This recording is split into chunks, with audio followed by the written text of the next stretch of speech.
el emperador romano Valeriano y la mexicana Julia Pastrana. Sé bienvenido a tu canal Megóforo. Iniciamos. Buenos días, amigos. Han de saber que hubo un emperador romano que perdió en Turquía contra los sasánidas y terminó igual que la mexicana Julia Pastrana.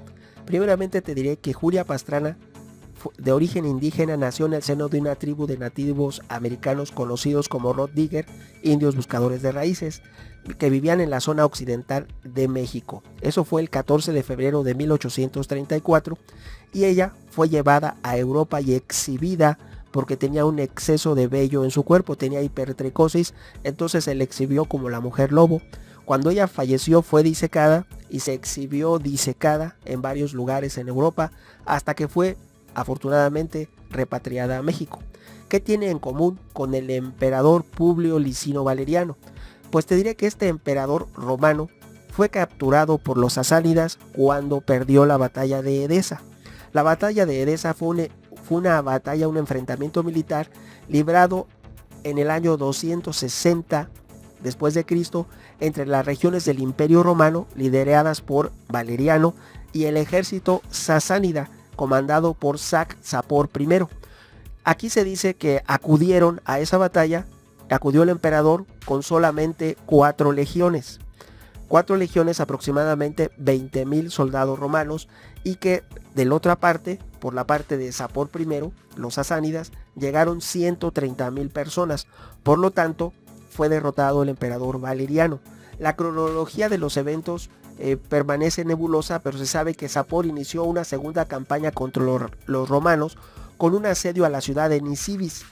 La fortaleza resistió por meses, pero finalmente cayó a manos de Sapor, resultando que toda la guarnición romana, la que no fue eliminada, fue esclavizada. Desafortunadamente, al haber perdido los romanos, que siempre llevaban un cronista, alguien que escribía lo que sucedía en la batalla, que también fue capturado y vendido como esclavo, no se conocen bien los detalles de la batalla, aunque la mayoría de las fuentes afirma que el emperador fue capturado vivo. Después fue utilizado como escalón para poder subir a su carruaje por Sapor I y posteriormente a su caballo. Fue sometido a un sinnúmero de humillaciones el emperador romano. Todo el grueso de los capturados, los que no murieron o los fallecieron, fueron eliminados, exterminados. El resto fue vendidos como esclavos y algunos terminaron en regiones tan lejanas como China, donde eran comprados como esclavos. Llegaron hasta esos lugares algunos de los soldados que fueron derrotados junto con el emperador Valeriano.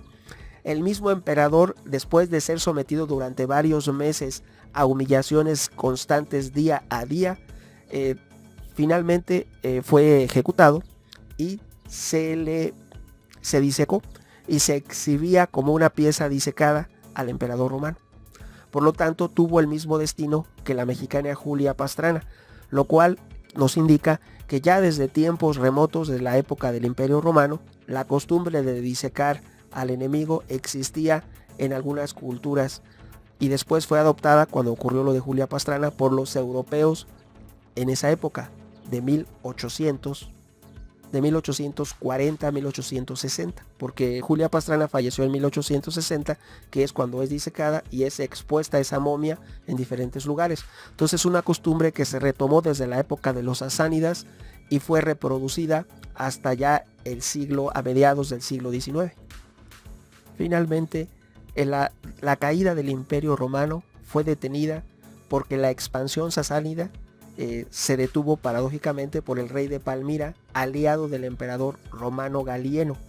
Cuando fallece Valeriano, se nombra un nuevo emperador en Roma y el aliado del nuevo emperador Galieno, el rey de Palmira, por fin logra contener las huestes de los sasánidas. Y así se salva y durará siglos más, durará mucho tiempo más el Imperio Romano, recobrará su auge.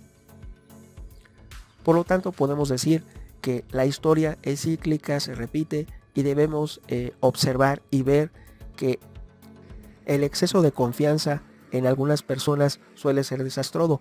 Claro ejemplo lo ocurrido con Valeriano. Su exceso de confianza lo llevó a su fallecimiento. Como siempre, tu opinión es muy importante. ¿Tú qué piensas? Tu amigo Megóforo. Hasta pronto.